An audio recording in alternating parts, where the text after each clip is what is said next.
Ni Tan Sri Mazan, dia minta kita cepatkan perkahwinan anak dia dengan Arman tu. Nanti awak beritahu dengan dia. Abang dah tanya dengan Arman? Tak payah tanya, awak suruh je. Dia kan dengar cakap awak. Abang, saya tak ada alasan nak suruh dia kahwin dengan Azura. Hari tu awak berjaya pujuk dia kahwin dengan perempuan tu. Itu kes lain.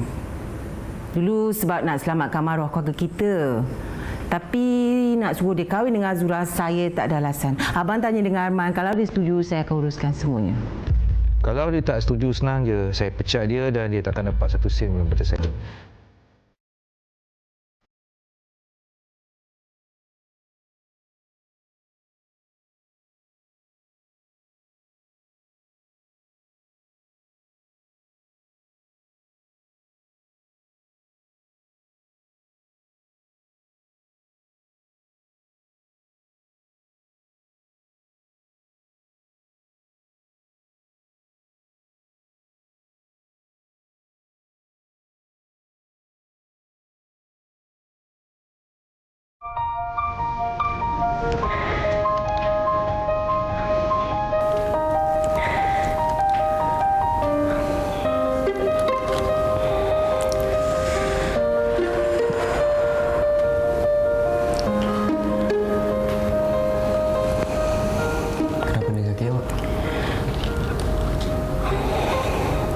Apa?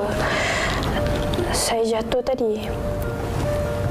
Kalau macam tu, saya bawa pergi hospital. Jom. Tak apalah, sikit je ni. Ni proposal yang Cik Arman minta. Terima kasih.